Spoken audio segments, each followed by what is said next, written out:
प्रायोजक हैं रोजगार डेवलपर्स। नमस्कार, आप देख रहे हैं पल्स 24 न्यूज और मैं हूं आपके साथ आफरीन बानो। वक्त हो चला है उत्तराखंड बुलेटिन का, तो आइए बढ़ते हैं खबरों की ओर। खबर हरिद्वार से है, जहां उत्तराखंड के मुख्यमंत्री पुष्कर सिंह धामी सोमवार को हरिद्वार दौरे पर रहे, जहां उन्होंने सबसे पहले डॉक्टर भीमराव अंबेडकर महामंच द्वारा आयोजित सम्मान नागरिक संहिता आभार सम्मेलन कार्यक्रम में प्रतिभाग किया। इस दौरान मुख्यमंत्री पुष्कर सिंह धामी ने सभी देशवासियों को बाबा साहेब भीमराव अंबेडकर की जयंती पर शुभकामनाएं दी।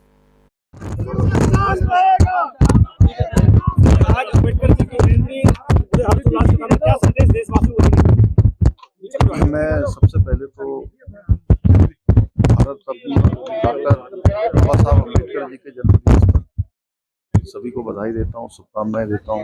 उन्होंने देश को ऐसा संविधान बनाकर दिया जिसमें समानता हो, सबको गौरव से जीने का अधिकार हो, बराबरी का अधिकार हो, और अनेक काम जो बाबा साहब की सोच में थे, जो उन्होंने भारत के संविधान में जिसका प्रावधान किया, आज आदरणीय प्रधानमंत्री श्री नरेंद्र मोदी जी के नेतृत्व में वो साकार हो रहे हैं। जिन गरीबों की, दलितों की, वंचितों की, शोषितों की सोच बाबा साहब को आगे बढ़ाने की थी, उन सभी पर आज हमारे देश के यशस्वी प्रधानमंत्री मोदी जी के नेतृत्व में आगे हो रहे हैं, आगे बढ़ रही हैं। आज समानता का अधिकार मिल रहा है।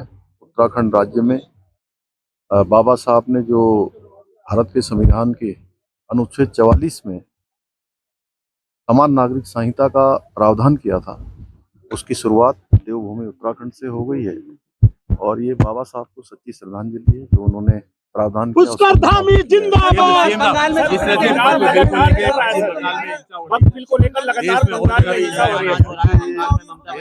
ये सरासर बहुत गुंडागर्दी है, इसकी निंदा की जानी चाहिए, क्योंकि वक्फ के नाम पर जो जमीनें लूटी थी, जिन पर भूमाफियाओं ने कब्जा किया था, गुंडे बदमाशों ने कब्जा किया था, उनको छूटने की बारी आ गई है। इसलिए इस प्रकार का कृत्य किया जा रहा है। ये किसी भी कीमत पर देश के लोग इसको सहन नहीं करेंगे, और इसकी जितनी निंदा की जाए उतनी कम है। ऐसे लोगों के खिलाफ कठोर कार्रवाई। हुर्रियत ने भी इसका खिलाफत करी है। देखिए, मैं पहले ही कह रहा हूँ कि चूंकि वक्फ बिल देश के हित में लाया गया है, वो जमीनें जो आज बिना किसी कानून के आज कहीं ना कहीं कब्जाई गई थी, उनको। अगली खबर कोटद्वार से है, जहां कांग्रेसियों ने जिलाध्यक्ष विनोद डबराल की अगुवाई में डॉक्टर भीमराव अंबेडकर की जयंती पर उनके चित्र पर पुष्पांजलि अर्पित कर विनम्र श्रद्धांजलि अर्पित की।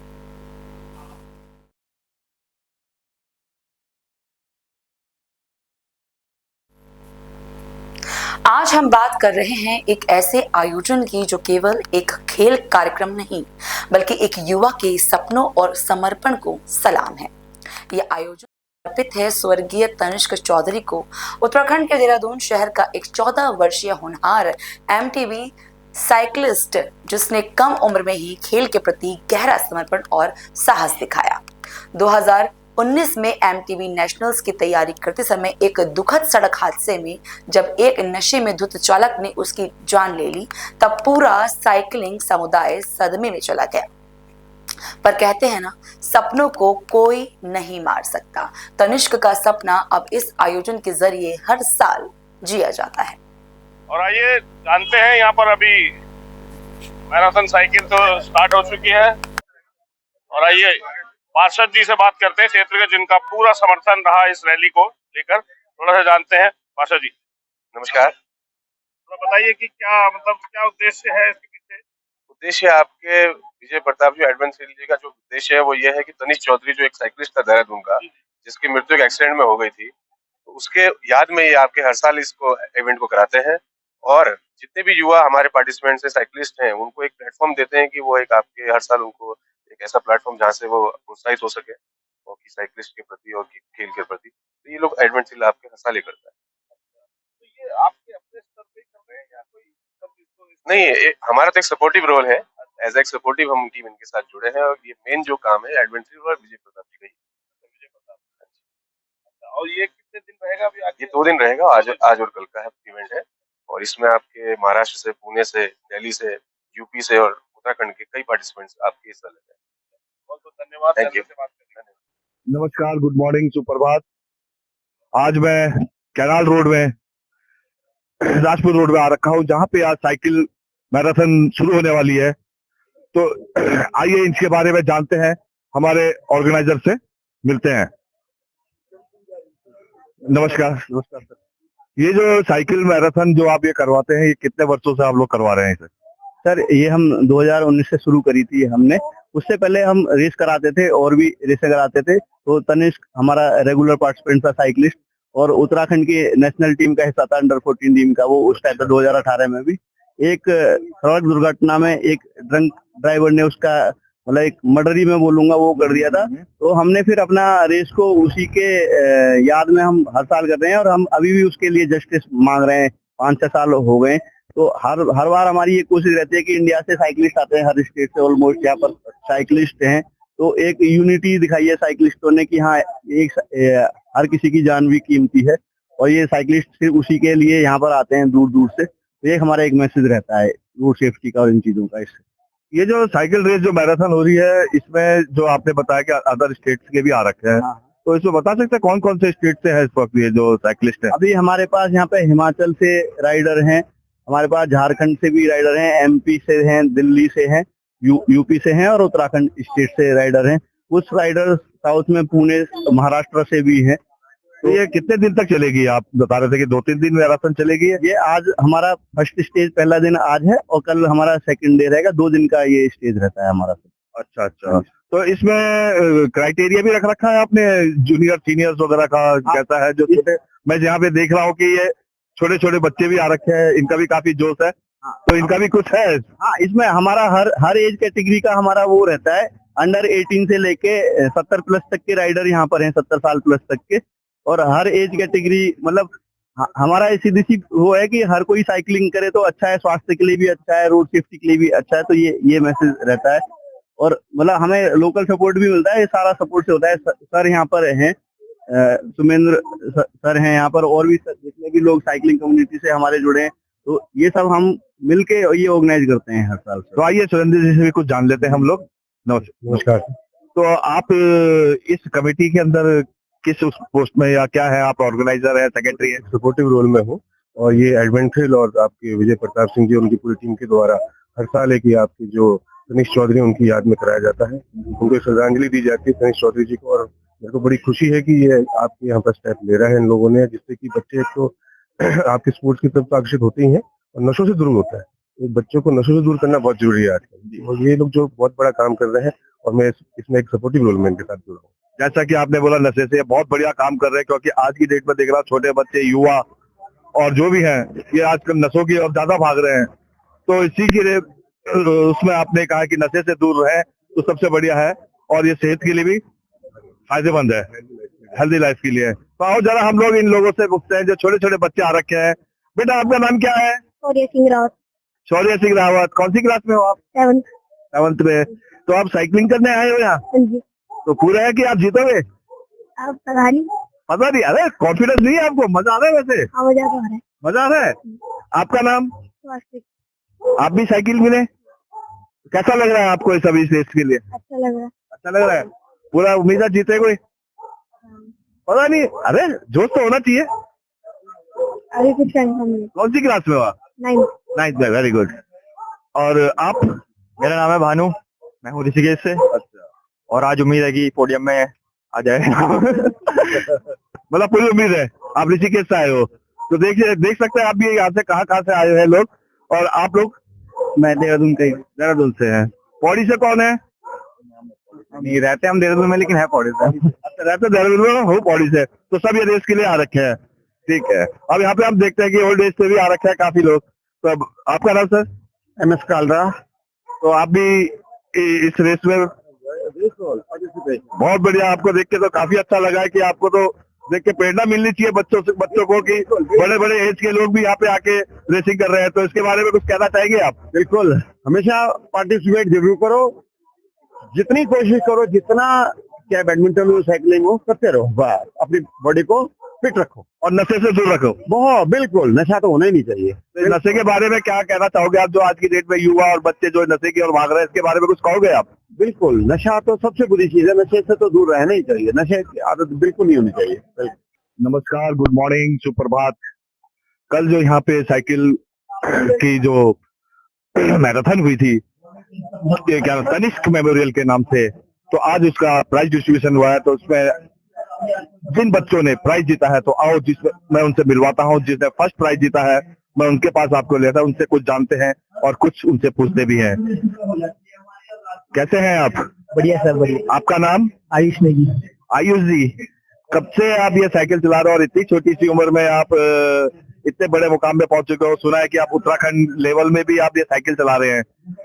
जी सर, जी। तो मैं अभी 3 साल से साइकिलिंग कर रहा हूँ और मेरे 6 नेशनल मेडल हैं, जिसमें से मेरा गोल्ड, सिल्वर और ब्रॉन्ज तीनों मेरे मेडल्स हैं। रोड साइकिलिंग में भी है और माउंटेन साइकिलिंग में भी है। तो उस पे जो नेशनल लेवल में जो आप गए, उत्तराखंड को जो आपने रिप्रेजेंट किया है, तो उसमें गोल्ड आपको कितने मिले हैं अभी तक? सर मेरे पे 1 गोल्ड है, मेरे पे 2 सिल्वर और 4 ब्रॉन्ज।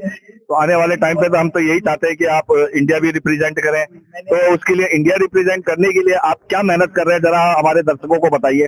सर 2023 में मैंने इंडिया को भी रिप्रेजेंट किया है जी, माउंटेन बाइकिंग में। और मेरा एम है अभी 2026 में एशियन रिप्रेजेंट करने का, तो मैं उसके लिए ट्रेनिंग कर रहा हूँ। तो आज जो आप ये फर्स्ट प्राइज जीते हो, तो आज यहाँ पे आपको कैसा लग रहा है, जो इस रैली, उसमें आप कंपटीशन में जो जीते हो? तो सर मुझे बहुत अच्छा लग रहा है। तो तनिष्क के नाम पे रेस होती है, तो ये एक बहुत अच्छा इनिशिएटिव है कि किसी राइडर के नाम पे एक रेस हो रही है, तो उसको भी हम याद कर सकते हैं। एक मेमोरी बन जाती है कि कोई राइडर है और उसके साथ ऐसा हुआ है, तो उसको याद करने का मौका मिल जाता है। और बाकी हमारी कम्युनिटी साइकिलिंग कितनी अच्छी है कि सब मिलके और एक रेस करा पा रहे हैं। तो मैं ये थोड़ा सा कहना चाहूंगा कि ये जो हुई थी, राइडिंग हुई, तो इसमें नशे मुक्त के लिए भी किया था कि बच्चों को नशे से दूर रखना है, वो रखना है। जो आज की डेट में देखा, बच्चे नशे की और युवा नशे की ओर जा रहे हैं, तो उसके बारे में कुछ लोगों को बताइए। जी, तो नशा से अगर आप दूर जाना चाहते हैं, तो सबसे बेस्ट तरीका है आप कोई भी स्पोर्ट करिए और खुद को बिजी रखिए। ऐसा नहीं है कि अगर आप फ्री हैं तो आपका माइंड तभी डाइवर्ट होगा। अगर आप खुद को बिजी रखेंगे, किसी स्पोर्ट में डालेंगे, आप खुद भी फिट रहेंगे और आपके परिवार वाले भी सुखी रहेंगे। अभी आपने जो फर्स्ट आए थे उनको देखा, जो इस प्रतियोगिता में था, अब जो ये दूसरे स्थान पर आए, तो इनसे बात करते हैं। आप अपना नाम बताइए। मेरा नाम सार्थक बिष्ट है, मैं 18 साल का हूँ और मैं यहाँ देहरादून उत्तराखंड से बिलोंग करता हूँ। तो इससे पहले भी आपने कभी उत्तराखंड रिप्रेजेंट किया है? हाँ, मैं इस साल नेशनल खेल के आया हूँ उत्तराखंड में। मैं पोजीशन 4th है मेरी इस बार नेशनल्स में और सेकेंड डे पे पोजीशन 5। तो आज आप यहाँ पे दूसरे स्थान पर आए हो? हाँ जी। तो बहुत बहुत धन्यवाद आपका, और हम चाहते हैं कि हमारी शुभकामनाएं कि आप इसी तरह से मेहनत करके इंडिया को रिप्रेजेंट करें। अभी आपने दूसरा स्थान को देखा, तो आप जो तीसरा स्थान में आए हैं, मैं उनसे मिलवाता हूँ। आपका नाम भी था? मेरा नाम आशीनुर खान है, मैं पौड़ी का रहने वाला हूँ और मेरी एज 16 साल की है। तो अभी कौन सी क्लास में आप? अभी जस्ट मैंने 10th पास किया है, अब मैं 11th क्लास में हूँ। तो अभी आप ये कब से राइडिंग कर रहे हैं? मेरे को अभी 2 साल हो चुके हैं राइडिंग करते हुए अच्छे से। अच्छा। तो अभी आपने उत्तराखंड रिप्रेजेंट किया है? हाँ जी, मैं अभी जैसे जो फर्स्ट सेकंड है, मैं उन्हीं की टीम में उनके साथ ही रिप्रेजेंट करता हूँ नेशनल में। मेरी अभी अपनी कैटेगरी में 5th रैंक है नेशनल में। बहुत बहुत बधाई आपको, और मैं चाहता हूँ कि आने वाले टाइम पे आप भी अंतर्राष्ट्रीय उसमें जाएं और 2026 के लिए भी तैयारी करें आप लोग अपने साइकिल के। बहुत बहुत बधाइयां आपको। यार देखिए, इस प्रतियोगिता में जो थर्ड आए अश्विन रोखान, उनके पेरेंट्स भी सुबह सुबह यहाँ पहुंच रखे हैं, कितने हर्षोल्लास के साथ। तो आइए जरा उनसे पूछते हैं। मैडम, आप इनकी मम्मी है, तो आप जरा इनके बारे में कुछ बताइए। कैसे कैसे ये प्रैक्टिस करता है, क्या करता है, इसके दिनचर्या के बारे में बताओ। ये वैसे अपने से ही प्रैक्टिस करता है। पहले पौड़ी में रहते थे हम, तो अभी इसने बोला कि नहीं मुझे यही करना है, तो पौड़ी में हमको थोड़ा मिलता नहीं था फील्ड इतने अच्छे से, क्योंकि वहाँ जंगल है तो शेर वेर करता रहते, तो इसलिए हम यहाँ शिफ्ट हो गए इसकी वजह से। और फिर हम बलूनी सर के वहाँ पे हमने एडमिशन कराया, तो उनकी तरफ से सपोर्ट हमको पूरा मिलता है और वैसे ही प्रैक्टिस अपने आप से ही करता है। हमें तो ये भी पता लगा कि आप भी स्पोर्ट्स में हो और काफी स्पोर्ट्स में आप खेलते रहते हो, तो उसके तभी आपका बेटा भी इसी तरह से स्पोर्ट्स में आया है, यही? ये है कि जब ये आया उसके बाद में आई। अच्छा, जब ये आया तो आपको देख के नहीं, आपको देख के वो नहीं आया। तो आइए उनके पापा से भी बात करते हैं। नमस्कार सर। नमस्कार। तो आप कुछ बताएंगे? सर ये बालक जो है हमारा, ये पौड़ी में हमें जो ये साइकिलिंग करता था, तो वहाँ पे जंगल और इस तरह से हमारा जो टेरेन है, वहाँ पे बहुत काफी मुश्किलें होती थी। तो इसको हमने तब देहरादून शिफ्ट किया ताकि यहाँ पे इसको प्रॉपर ट्रेनिंग मिल पाए और यहाँ पर काफी इवेंट्स ऑर्गेनाइज होते हैं, तो इसका काफी मौका मिलता है सीखने का। मतलब अच्छा प्लेटफॉर्म मिलता है। प्लेटफॉर्म देहरादून में काफी अच्छा है, सीखने का मौका मिलता है। आपस में जो बच्चे हैं इनका कंपटीशन आपस में और ट्रेनिंग भी साथ में हो जाती है इन लोगों की। और आगे हम चाहते हैं कि ये नेशनल पे तो जाता ही बच्चा, और हम चाहते हैं इंटरनेशनल तक ये पार्टिसिपेट कर पाए। हमारी भी शुभकामनाएं बहुत बहुत कि ये इंटरनेशनल लेवल तक आए और वहां से भी मेडल लेके आए। आपका चैनल में आने का बहुत बहुत धन्यवाद। शौर्य, कैसे हैं आप? बढ़िया। तो शौर्य, कब से आप ये साइकिलिंग और राइडिंग वगैरह करनी सीखी, और किसके कहने पे, या अपनी मर्जी से या किसी के कहने पे? मैंने अपनी मर्जी से करा और मुझे 1 ईयर हो गया साइकिलिंग का। 1 ईयर हो गया है। हमने सुना आप उत्तराखंड भी रिप्रेजेंट किया है आपने? नेशनल गया था। नेशनल में अभी कितने एज के हो आप? मैं 12 एज के हो और अभी रिप्रेजेंट भी कराया है। तो उत्तराखंड में आपकी क्या पोजीशन पड़ी थी? मेरी 9th आई थी। बहुत बढ़िया। तो आने वाले टाइम पे आप क्या करना चाहते हो? उसको, स्पोर्ट्स को आगे बढ़ाओगे या इंडिया रिप्रेजेंट भी करोगे? इंडिया रिप्रेजेंट करना। इंडिया भी, तो उसके लिए तो बहुत मेहनत करनी पड़ेगी आपको, तो उसके लिए मेहनत करेंगे आप? जी। तो यहाँ पे जो प्लेटफॉर्म मिला, इस प्लेटफॉर्म के बारे में क्या कहोगे आप? प्लेटफॉर्म तो जो साइकिलिंग के लिए जो आपको मिला है, तो इसके वैसे तो बढ़िया था, पर अंडर 14 भी रखना चाहिए था। अंडर 8 नहीं था। अंडर 8 नहीं था? अंडर 18 नहीं था, अंडर 14 नहीं था। तो आपने तो रिप्रेजेंट किया ना, तो कोई बात नहीं, आपने अपने हिसाब से अंडर 18 वालों को तो टक्कर दी है। आप अपना पहले परिचय बताएं। मैं पूनम नोटियाल, भारतीय जनता पार्टी, मसूरी विधानसभा, राजपुर रोड, देहरादून। तो आपको ये जो आयोजन, जो ये साइकिलिंग की जो हुई है लेट तनिष्क की मेमोरी के नाम से, तो इसके बारे में कुछ कहना चाहेंगे आप? बहुत अच्छा लगा आज देखकर यहाँ पर, क्योंकि हम लोगों ने भी बचपन में साइकिल चलाई है, अब तो मौका नहीं मिलता चलाने का। बट जिस तरह छोटे से छोटा बच्चा और बड़े से बड़े आयु वर्ग का व्यक्ति ने इसमें पार्टिसिपेट किया और जो जो चीजें बताई, देखकर बहुत अच्छा लगा, सुनकर बहुत अच्छा लगा। और ऐसे आयोजन होना बहुत जरूरी है आजकल, क्योंकि आज की जो व्यवस्था है, आज की जो आदमी की दिनचर्या बन गई है, उसमें को अपने को फिट रखना भी बहुत जरूरी एक काम होता है। शरीर स्वस्थ है तो सब कुछ ठीक है, अगर शरीर ही स्वस्थ नहीं है तो कितना भी कुछ कर लो, सब कुछ बेकार है। तो साइकिलिंग एक बहुत बढ़िया जरिया है अपने को फिट रखने का, और इसमें नेशनल लेवल तक भी पहुंचने का, कि आप विजेता भी बनकर आए। तो ऐसे आयोजन होना बहुत जरूरी है। मैं इसके लिए बहुत अपनी शुभकामनाएं प्रेषित करना चाहूंगा और इन लोगों को कहना चाहूंगा कि जहां तक हमारी जब भी जरूरत पड़े, आवश्यकता पड़े, हम लोग 24 आवर इन लोगों के लिए खड़े रहेंगे। और चलिए, एक बात पूछना चाहता हूँ, जैसे आज की डेट में लोगों का, बच्चों का जैसा है कि नशे की तरफ जा रहे हैं बच्चे, हमारे युवा, तो उनके बारे में कुछ कहना चाहेंगे कि उनको क्या करना चाहिए, क्यों ऐसे उस लाइन में भाग रहे हैं, ये क्यों नहीं अपने फिटनेस के उसमें नहीं आते? हाँ, इन आयोजनों का होना इसीलिए आवश्यक है कि आज का युवा वर्ग, आज की युवा पीढ़ी बहुत अधिक स्तर पर ऐसी जगह इन लतों में पड़ गई है जिनसे छुटकारा मिलना बहुत जरूरी है। तो अपने को व्यस्त रखने के लिए, अपने को स्वस्थ रखने के लिए इन चीजों से जुड़ना उनका बहुत आवश्यक है, और ऐसे आयोजन होने चाहिए ताकि हम लोग भी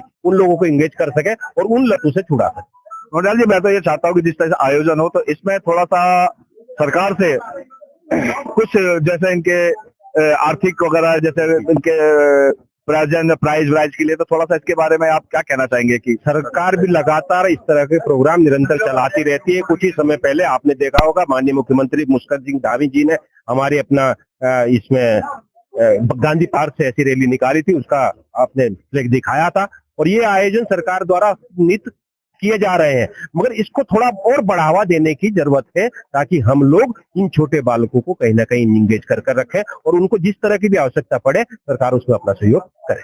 बहुत बहुत धन्यवाद आपका इस चैनल में आने का।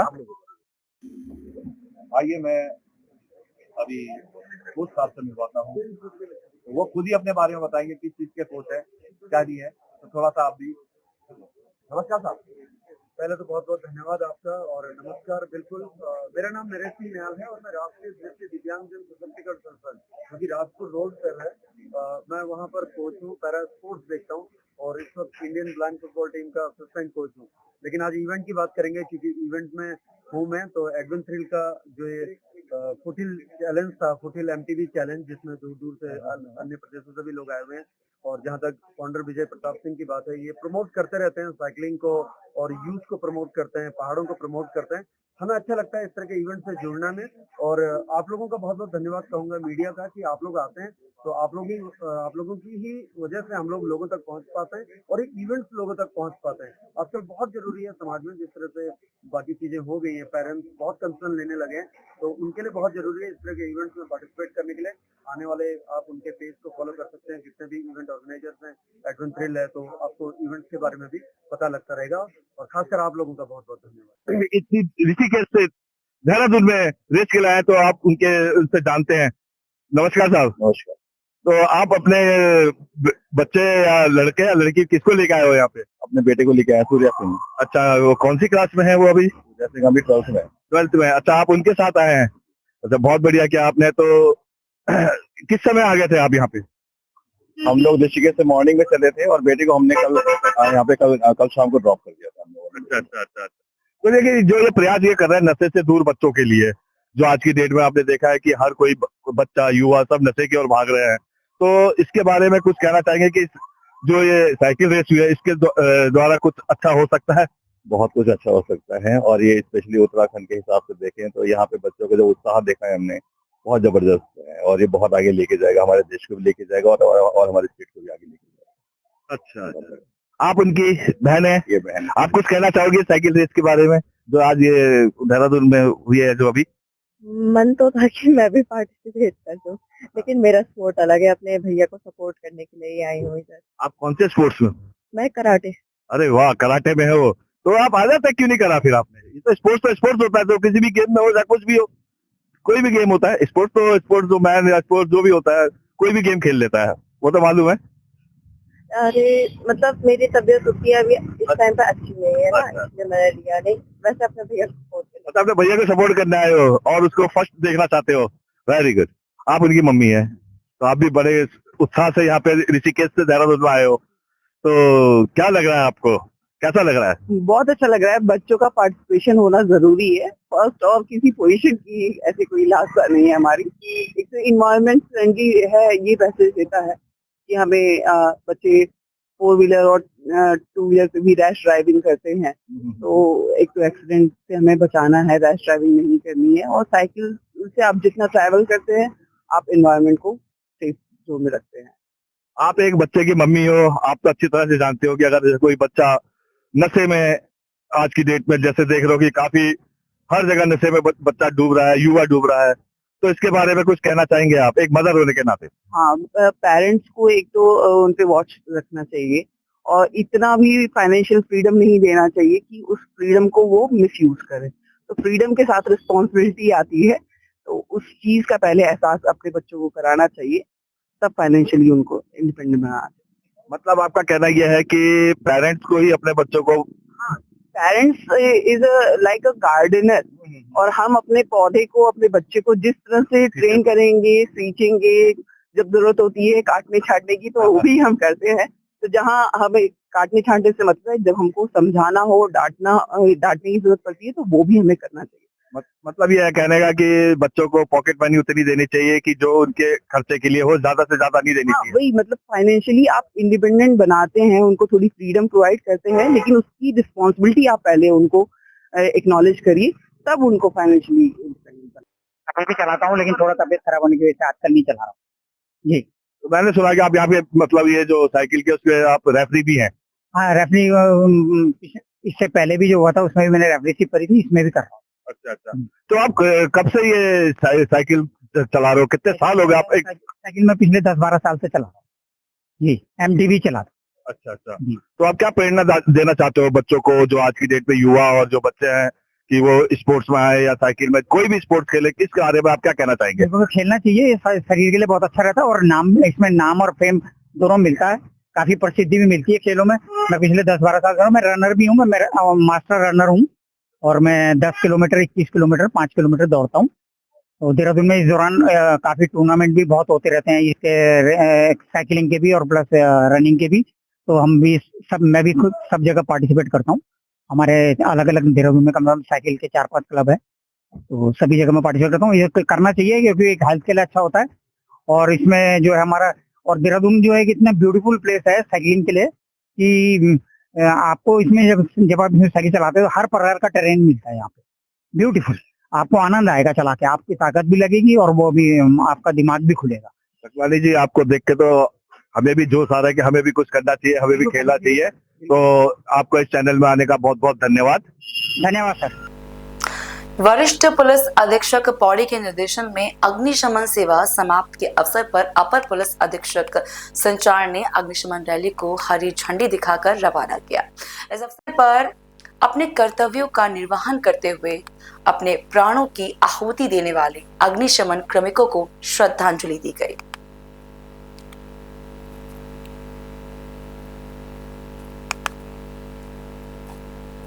अगली खबर भी पौड़ी से है, जहां सड़क दुर्घटनाओं पर प्रभावी अंकुश लगाने के लिए शराब पीकर वाहन चलाने एवं नाबालिग वाहन चालकों के विरुद्ध पौड़ी पुलिस ने एमवी एक्ट के तहत कड़ी चालानी कार्रवाई की।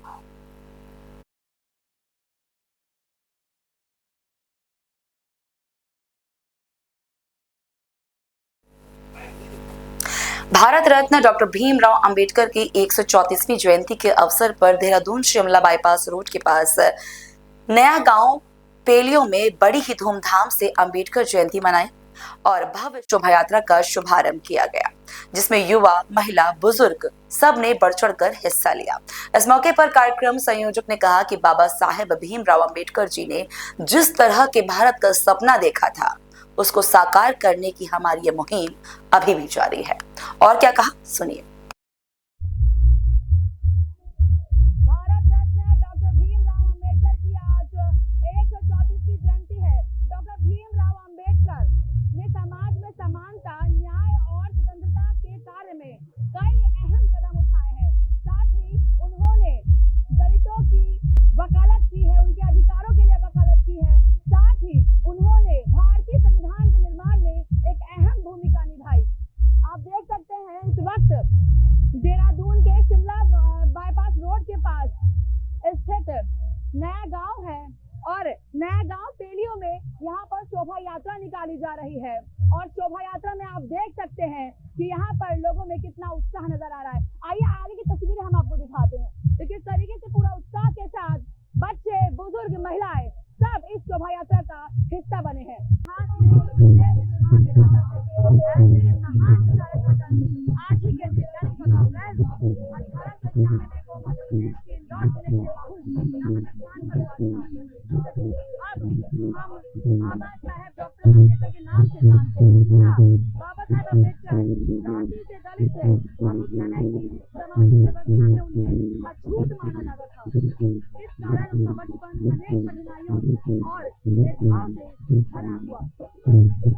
लेकिन उन्होंने कभी हार नहीं मानी और शिक्षा को अपना सबसे बड़ा हथियार बनाया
साथ देख रहे हैं और लगातार इस रैली में लोग जुड़ रहे हैं। आपसे थोड़ी ही देर में हम संयोजक से बात करेंगे जिन्होंने इस पूरे कार्यक्रम की रूपरेखा तैयार करी है और वो हमें बताएंगे कि आखिरकार ये जो रैली है वो कहां से कहां तक जाएगी। और बातचीत करने के दौरान हम ये जानेंगे कि आखिरकार ये शोभा यात्रा जो है जो आप जानना चाहेंगे कि कहां तक जाएगी शोभा यात्रा। ये शोभा यात्रा जो है अभी नया गाँव अम्बेडकर पार्क से शुरू हुई है और ये जो है हमारे हॉस्पिटल रोड से होती हुई सीधे नया गाँव पेड़ियो से नीचे मेन रोड से भूलपुर से उम्मीदपुर और उम्मीदपुर से बढ़वाड़ा होते हुए जेवरड़ी आकर के और नया गाँव में जो है यहाँ पर समाप्त होगी। भीमराव अंबेडकर की 134वीं जयंती है, इस मौके पर क्या कहना चाहेंगे, क्या संदेश देना चाहेंगे लोगों को? संदेश तो यह है कि सभी लोग जो है आपस में भाईचारा बनाए रखें और किसी प्रकार का कोई वाद विवाद न हो। आइए रैली में हम आगे बढ़ते हैं और देखते हैं किस तरीके से पूरे उत्साह के साथ जो लोग हैं वो रैली में शामिल हो रहे हैं और जश्न पूरी तरीके से देखा जा सकता है। और यही नहीं, हर जगह देखा जा सकता है कि यही नहीं बल्कि पूरे देश में डॉक्टर भीमराव अंबेडकर की 134वीं जयंती मनाई जा रही है।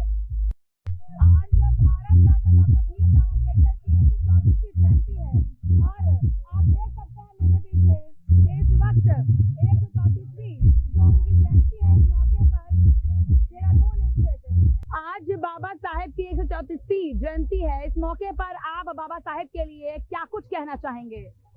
पहले तो आपका बहुत बहुत धन्यवाद, आपने मुझे बोलने का मौका दिया और आपने मुझे कहा कि बाबा साहब के लिए आप क्या बोलना चाहेंगे। बाबा साहब के लिए तो हमारे पास ऐसा शब्द भी नहीं है कि हम उनके लिए क्या बोलना चाहेंगे। वो तो हमारे लिए एक चमत्कार थे कि जैसे लोग हम भगवानों की पूजा करते हैं उसी तरह हम भी जो है, हमारा समाज भी उस बाबा साहब की उसी तरह पूजा करता है जिस तरह हम भगवानों की पूजा करते हैं। भगवान से भी उनको एक चमत्कार व्यक्ति मानते हैं। विश्व पे वो जो है एक उनका अद्भुत व्यक्ति थे कि जिन्होंने इतनी लड़ाई लड़ने के बाद उनके लिए अलग ही स्थान हमारे लिए, हमारे दिलों में और हमारे घरों में है।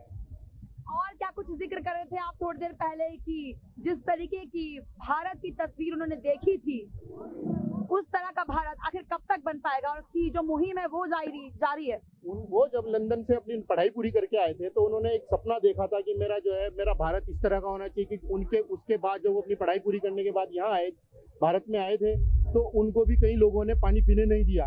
तो उन्होंने भी अपना एक लड़ाई लड़ी कि भाई जब मैं इतनी पढ़ाई करने के बाद मेरी आज ये स्थिति है तो मेरे समाज की क्या स्थिति होगी जो आज भी अनपढ़ है। तो उन्होंने भी एक सपना देखा था कि मेरा भारत भी इस तरह का होना चाहिए। तो हम आज बाबा साहब हमारे बीच में नहीं है, पर हम आज भी वो लड़ाई लड़ रहे हैं कि उनके सपनों का भारत हम आज पूरा करेंगे। आइए और लोगों से भी बातचीत करते हैं। यहाँ पर और लोग भी हैं। क्या नाम है आपका? मोहर सिंह। आज क्या कहना चाहेंगे? ऐसा कौन सा वो संदेश है जो आप लोगों तक पहुंचाना चाहेंगे, क्योंकि आज भारत रत्न डॉक्टर भीमराव अंबेडकर की 134वीं जयंती है। ये बाबा साहब की आज 134वीं जो जयंती है, हम बाबा साहब के जो कार्यक्रम थे, बाबा साहब ने जो किया है, बाबा साहब ने जो मतलब बहुजनों के लिए किया है, और बाबा साहब की जो टाइम में कितनी बाबा साहब की मतलब ये जो दुर्गति करते थे लोग, भेदभाव करते थे, जाति भेदभाव करते थे, उसको हम भी अपने दिमाग में रखते हुए ये चाहते हैं कि हमारे जो बहुजन लोग समाज हैं वो अच्छे से मतलब पढ़े लिखे और संपन्न बने और बाबा साहब के जो सपने थे उनको पूरा करें। और बाबा साहब जिस तरह का भारत देखना चाहते थे उस तरह का भारत हम बनाएंगे। और जय जय जय जय जय भीम। देखिए, आपने सुना जो कार्यक्रम के संयोजक थे उनसे भी हमने बात करी, उसी के साथ साथ जो और लोग थे यहाँ पर मौजूद हमने उनसे भी बातचीत करी। क्या कुछ मुझे ऐसा लग रहा है कि आप कुछ कहना चाह रहे हैं मुझसे? ऐसा लग रहा है कि कुछ कहना चाह रहे हैं आप? नहीं, मैं कुछ नहीं कहना चाह रहा हूँ, आप पूछिए। क्या कहना चाहेंगे आज बाबा साहब? आज बाबा साहब जी की 134वीं वर्षगांठ है और उनके जन्मदिन पर जो है ये कार्यक्रम बहुत शोभा यात्रा निकाली जा रही है। बहुत हल्लोल्लास के साथ किया जा रहा है, मनाया जा रहा है और हर साल मनाते हैं। और पूरे देश में आज विश्व में बाबा साहब का डंका बज रहा है। जो और लोग भी हैं वो भी देख रहे हैं, ठाकुर हैं, ब्राह्मण हैं, वो भी है, वो भी देख रहे हैं कि बाबा साहब जी क्या थे और उनकी कितनी डिग्रियां थी, उन्होंने देश के लिए क्या क्या किया है, स्वर्णों के लिए क्या क्या है, गरीबों के लिए क्या क्या है, SC/ST के लिए क्या क्या है, आरक्षण में क्या किया है। उन्होंने अपना त्याग पत्र देकर भारत के लिए बहुत अच्छा काम किया है। आज उन्हें भारत रत्न के नाम से सब जानते हैं और जो है जय जय जय जय भीम।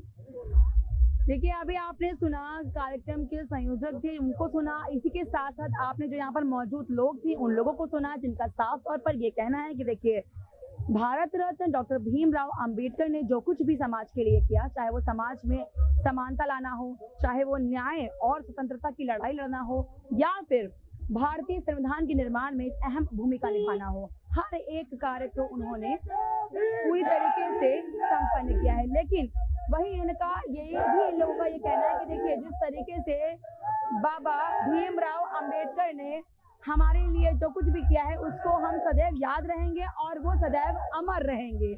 मेरे साथ बस इतना ही, आप देखते रहिए पल्स 24 न्यूज। इस प्रोग्राम के प्रायोजक थे रोजगार डेवलपर्स।